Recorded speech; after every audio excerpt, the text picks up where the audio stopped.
हमारी इस खास पेशकश जिसका नाम है आपकी राय। आज जो है हमारे साथ आपकी राय में खास मेहमान जुड़े हुए हैं जिनसे हम जो राजनीति को लेकर चर्चा करने वाले हैं। जैसे कि आप सभी जानते हैं कि राजनीति का जो माहौल है, क्योंकि विधानसभा के इलेक्शन जो है हिमाचल में उनका शंखनाद हो चुका है और 12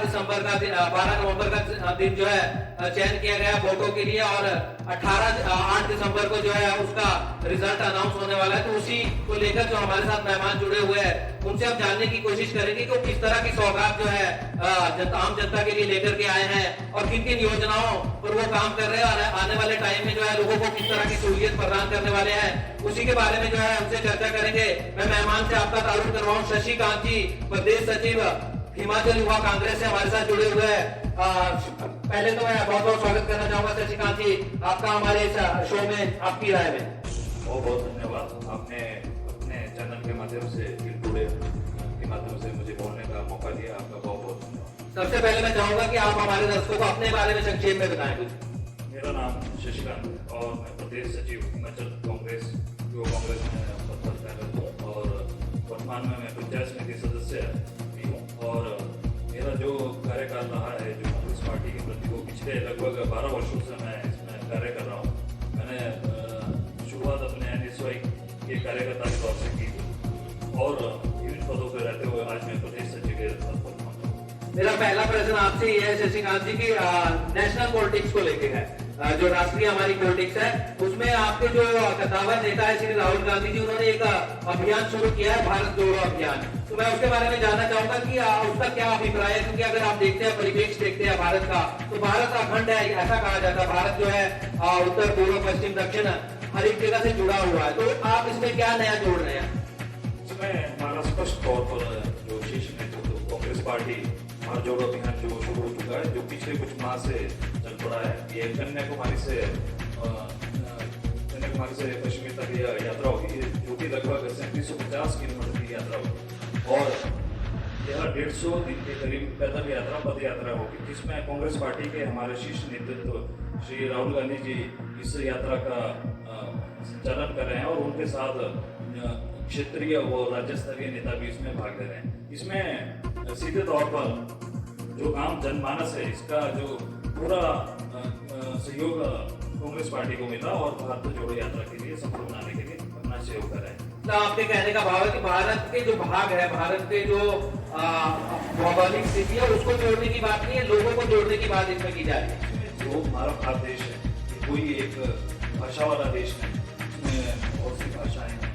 विभिन्न स्थान है, विभिन्न संस्कृति है, इन सभी चीजों को जोड़ा जा रहा है और जिसमें हमारा जो एक सीधे तौर पर स्पष्ट रूप में कहना है कि जो कि संसद में विपक्ष की आवाज को दबाया जा रहा है, आवाज को नहीं कहा जा रहा है, मीडिया को भी दबाया जा रहा है, इसके आधार पर हमने भारत जोड़ो एक अभियान चलाया है ताकि एकजुट होकर राष्ट्र की क्या बोलते हैं मजबूती प्रदान हो, इसके लिए भारत जोड़ो यात्रा राष्ट्र को मजबूत करने के लिए आप लोगों का जुड़ाव कर रहे हैं, लोगों को अपने साथ ले रहे हैं। मेरा अगला प्रश्न आपसे है, भारत जोड़ो की यात्रा एक दूसरी तरफ जो है राष्ट्रीय स्तर पर शुरू की गई है, लेकिन हमने देखा है कि दूसरी तरफ अगर कांग्रेस के कार्यकर्ताओं की तरफ हम देखते हैं तो उन्होंने तो कहीं ना कहीं कांग्रेस छोड़ो अभियान चला रखा है। जो अपने निजी स्वार्थ को लेकर कांग्रेस पार्टी से जुड़े हो, जो टिकट की चाहवान रखते हैं, वो कई दफा पार्टी छोड़ के चले जाते हैं। मतलब आप हरीश महाजन जी जो कांग्रेस से बहुत टाइम से जुड़े हुए थे उनके बारे में भी ये बोल रहे कि निजी कुछ स्वार्थ देखते हुए उन्होंने पार्टी को छोड़ा होगा। उन्होंने अभी तक कोई भी चुनाव नहीं लड़ा और सीधे तौर पर जिनका अपना निजी स्वार्थ हो वही दूसरी पार्टी में जाते हैं, जो कि असली विचारधारा के साथ जुड़े होते हैं वो कांग्रेस पार्टी के साथ ही जुड़े होते हैं। यहाँ देश के मुद्दे होंगे, प्रदेश के मुद्दे होंगे तो उधर वो कांग्रेस पार्टी से ही जुड़े। अच्छा, आपको ये नहीं लगता कि जो लोग छोड़ के जा रहे हैं, जैसे युवाओं का अगर मैं एग्जांपल आपके सामने रखूं, क्योंकि युवा जो है बहुत सारे तो कांग्रेस से त्याग पत्र दे रहे हैं, इस वजह से दे रहे हैं कि वहां पर कहीं ना कहीं युवाओं को जो है उनका तिरस्कार किया जाता है, उनको रेस में आगे आने से रोका जाता है, ऐसा कुछ आपको लगता हो? जैसे कि मैं अगर एग्जाम्पल आपके सामने दूं तो सिंधिया जी जो राष्ट्र के बड़ी पॉलिटिक्स के लीडर है, उन्होंने भी कहीं ना कहीं पार्टी को छोड़ा। अभी फिलहाल हाल ही में आपने देखा होगा गोवा में 8 आपके एमएलए सिटिंग एमएलए छोड़ के चले गए। इस तरह के बहुत सारे एग्जाम्पल है जो युवा छोड़कर चले जाते हैं। इसमें जो आज के समय में जो राजनीति हो रही है वो धनबल की राजनीति हो रही है। इसमें जो विधायक आप बात कर रहे हैं वो विधायक खरीदे भी जा रहे हैं खरीद फरोख्त की जाएगी। इसी के माध्यम से भारत जोड़ो यात्रा की जाएगी, जो कि ये दबाव जो भाजपा या राजनीति कर रही है धनबल की, इसको मिटाने के लिए भारत जोड़ो यात्रा की जाएगी। धनबल जैसे आप बात करें, धनबल मतलब किस आधार से तोड़ा जाता होगा? पैसे दे करके वो तो कहीं ना कहीं अगर देखा जाए, फिर जो आपके कार्यकर्ता जुड़े हुए हैं वो कैसे विचारधारा अपने मन से मिटा सकते हैं अगर उनको प्रलोभन भी मिलता है तो? उनके ऊपर दबाव डाला जा रहा है। जैसे सरकारी एजेंसियां ईडी होगी, इलेक्शन कमीशन हो गए, कई अपनी सरकारी एजेंसी को रिपोर्ट यह सरकार कर रही है, इसके माध्यम से उनके ऊपर दबाव डाला जाता, तो यह खरीद फरोख्त विधायकों के ऊपर की जाती है। अच्छा, मेरा अगला प्रश्न है हिमाचल में, क्योंकि चुनाव हुआ है, आने वाले 12 नवंबर को जो वोटिंग होने वाली है, तो बहुत ही सभी पार्टियों ने अपनी कमर कस ली होगी, कुछ ना कुछ नया लेकर के लोगों को जो है उनका वोट पाने के लिए कुछ ना कुछ नई स्कीमें या नई विचारधारा लेकर के बीच में उतर रहे हैं सभी पार्टियों के लोग, क्योंकि सभी चाहते हैं कि उनकी सरकार बने। तो आप किस एजेंडे पर, किस घोषणा पत्र पर, क्या आपके ऐसी विचारधाराएं, कौन सी नीतियां रहने वाली है जिनके ऊपर आप आगे चाहते हैं कि आपकी सरकार जो है मध्य प्रदेश में बने? देखिए, मैं सीधे तौर पर स्पष्ट रूप से आपको बता देना चाहता हूँ कि इस बार जनता का पूरा मूड है कि कांग्रेस पार्टी को इस प्रदेश में लाना, और इस बार हमारे जितने भी वादे हैं, हमने इनको वादों के तरीके से नहीं रखा है जनता के समक्ष, हमने सीधे गारंटी के रूप में बताया। और इसमें मैं सीधे तौर पर आपको बताना चाहता हूँ कि हमारा जैसे ही कांग्रेस पार्टी की सरकार हिमाचल में बनेगी, तो 10 दिन में हम ओपीएस बहाल करेंगे और प्रति महिला के लिए 1500 रुपए की राशि। अच्छा, मेरा आपसे अगला प्रश्न, आपकी विधानसभा में जो है हिमाचल विधानसभा के जो है इलेक्शन चल रहे हैं अब,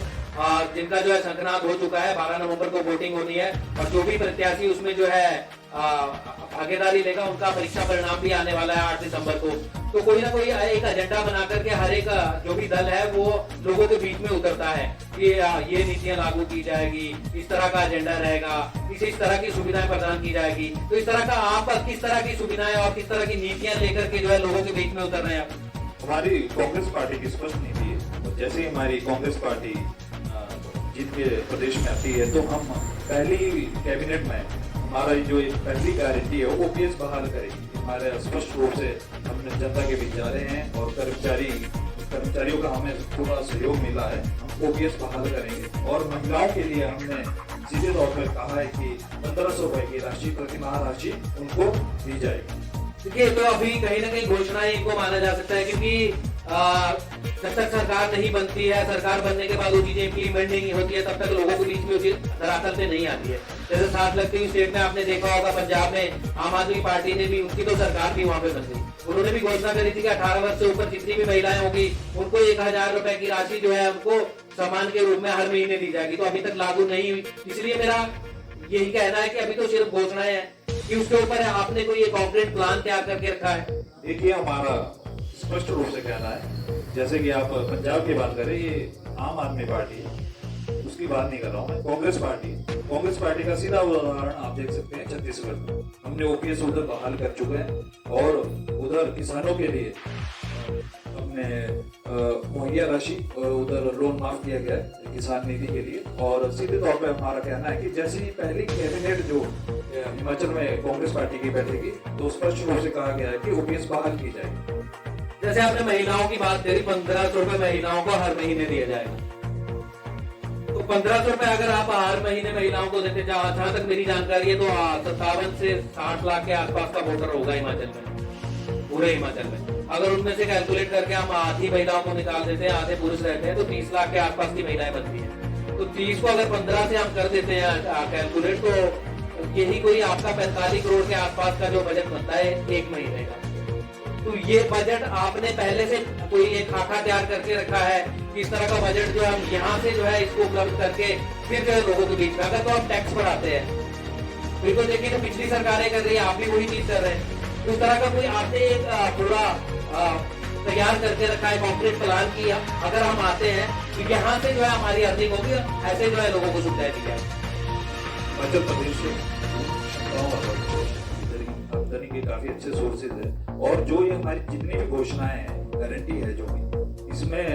जितने जितने भी हमारे बुद्धिजीवी अर्थशास्त्री थे उन्होंने इसके ऊपर डिस्कशन किया हुआ है, रोड मैप तैयार किया है कि किस तरह राज्य को आमदनी होगी और किस तरह यह सम्मान निधि हर महिला को दी जाएगी। इसके ऊपर रोड मैप बिल्कुल क्लियर है। कोई रोड मैप जैसे मान लो खाका तैयार करा हो, मेरा प्रश्न आप समझे नहीं सर, मेरा ये कहना है कि मान लो आपके पास कोई इस तरह के आपने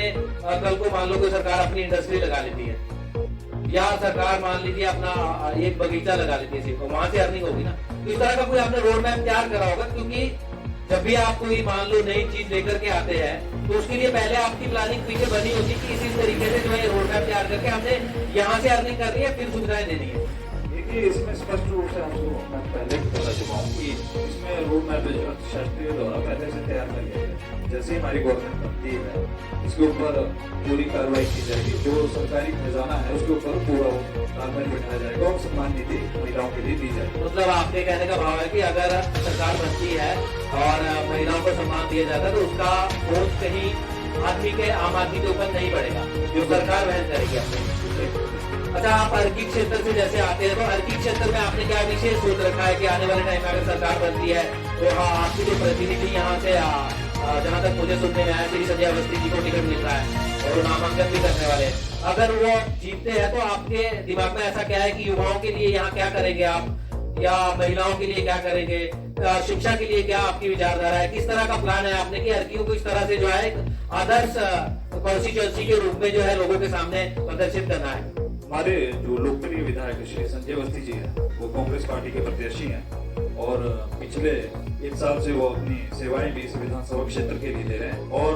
उन्होंने पूरे विधानसभा क्षेत्र के सारे मुद्दे उन्होंने विधानसभा में रखे हैं, जिसमें माइनिंग फंड हमारा विशेष रूप से रहा है और सड़कों की हालत उसके बारे में चर्चा की गई है। काफी मुद्दों पर उन्होंने विधानसभा में अपने वो रखे हैं। हमारा जो इस इलेक्शन में जो विधानसभा क्षेत्र में जो एक मेन वो रहेगा तो एक तो ओपीएस बहाली के लिए कर्मचारियों से हम अनुरोध करेंगे कि वो हमारे साथ जुड़े और महिलाएं जो कि 1500 रुपए सम्मान निधि दी जाएगी उसके लिए हम हर महिला के साथ जुड़ेंगे और हमारा युवाओं के लिए जो एक कांग्रेस पार्टी के द्वारा एक गैरेंटी के रूप में 680 करोड़ रुपए का युवा स्टार्टअप फंड दिया जाएगा जो कि 0% ब्याज के ऊपर दिया जाएगा, जो कि एक जो युवा अपना व्यवसाय करना चाहता है 680 करोड़ रुपए का युवा स्टार्टअप फंड पूरे हिमाचल के लिए दिया जाएगा। और इसमें विधानसभा क्षेत्र में जितने भी हमारे औद्योगिक भर्ती होती है 70% हिमाचलियों की जाएगी और हमारा विशेष मुद्दा यह रहेगा कि जितनी भी औद्योगिक संस्थान हमारे विधानसभा में भी है और प्रदेश में भी है उसमें हिमाचल के लोगों को रोजगार दिया जाए। एक आपकी घोषणा में एक चीज मैंने ये भी पढ़ी है कि उसमें लिखा है आपने कि हम जो है जैसे ही सरकार आती है तो इंग्लिश मीडियम स्कूल शुरू कर देंगे, हम इंग्लिश मीडियम स्कूलों की शुरुआत करेंगे। लेकिन आपने देखा होगा पिछले जो हमारे वैसे ही हिंदी मीडियम स्कूल है वहां पे ही स्टाफों की कमी रहती है, तो ये किस तरह से जो है आगे जो है आप इसको कर पाएंगे या आपको लगता है कि इंग्लिश मीडियम स्कूल चला पाएंगे आप, किस तरह की आपकी सोच रहेगी इसके बारे में? हमारा स्पष्ट रूप से कहना है कि जितने भी विधानसभा पूरे हिमाचल में है हर विधानसभा क्षेत्र में 4 इंग्लिश मीडियम स्कूल खोले जाएंगे ताकि शिक्षा स्तर उच्च स्तर पर पहुंचा जाए। मैं आपको एक सीधे तौर पर एक बात बताना चाहता हूँ कि कांग्रेस पार्टी ने एजुकेशन के मामले में हमेशा सतर्क रही है और हमारे अर्की विधानसभा क्षेत्र में भी नए कॉलेज दिए हैं, परंतु मौजूदा सरकार ने अभी तक कोई स्टाफ भर्ती नहीं की है और कई जगह पर अभी तक भवन तैयार नहीं हो पाए। जैसे ही हमारी कांग्रेस पार्टी आएगी इन सभी संस्थानों में भर्ती भी की जाएगी और संस्थान के भवन भी तैयार किए जाएंगे। तो अगर जैसे मान लीजिए जगह जगह जैसे संस्थानों के आप कर रहे हैं, तो अगर मान लीजिए जगह जगह आप संस्थान बांटते हैं, एक तो स्टाफ की कमी भी आती है, फिर उसमें फिर इंफ्रास्ट्रक्चर भी कम होता है, तो इससे अच्छा तो अगर मान लीजिए आप सेंट्रलाइज करते हैं चीजों को एक ही जगह पर केंद्रित करके वहां सारी सुविधाएं मुहैया करवाते हैं तो वो बेस्ट रहता है। लेकिन कांग्रेस के टाइम में हमने देखा है कि जैसे लोग अपनी कोई भी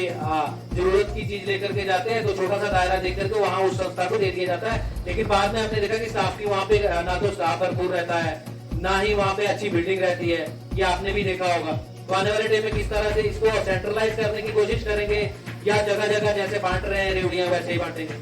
देखिए जितने भी ये संस्थान कांग्रेस पार्टी के द्वारा दिए गए हैं उसमें मौजूदा सरकार ने अभी तक कोई भी भर्ती नहीं कर पाया है, ना ही उनमें स्टाफ पूरे। जैसे ही कांग्रेस पार्टी प्रदेश सरकार में आएगी सभी संस्थानों में भर्ती की जाएगी और स्टाफ पूरे किए जाएंगे, हमारा सीधे तौर पर मानना है। और जैसे आप सेंट्रलाइज करने की बात कर रहे हैं, इसमें ऐसा होता है कि कई दूर दराज क्षेत्र के वासी होते हैं, उन्हें बड़ी दिक्कत होती है और जैसे संस्थान उनके नज़दीक ना होने के कारण उनकी पढ़ाई में दिक्कत आती है, इसलिए जगह जगह पर छोटे स्तर पर और बड़े स्तर पर संस्थान खोले जाने अति आवश्यक है। बहुत बहुत धन्यवाद शशिकांत जी, हमारे साथ ही प्रदेश कांग्रेस युवा अध्यक्ष अर्की से थे हमारे साथ जुड़े हुए। बहुत बहुत धन्यवाद करना चाहूंगा, आप हमारे साथ जुड़े, आपने जो है बेबाकी के साथ हमारे प्रश्नों का उत्तर दिया और शुभकामना भी आपको देना चाहूंगा आगामी चुनाव के लिए कि आपकी जो पार्टी है वो जो है विजय प्राप्त करे। इसी के साथ जो है मैं दर्शकों से कहना चाहूंगा कि अगर आपको हमारी ये पहल अच्छी लगी है तो प्लीज हमारे चैनल को सब्सक्राइब करिए, ज्यादा से ज्यादा शेयर करिए और इसी के साथ बहुत बहुत धन्यवाद।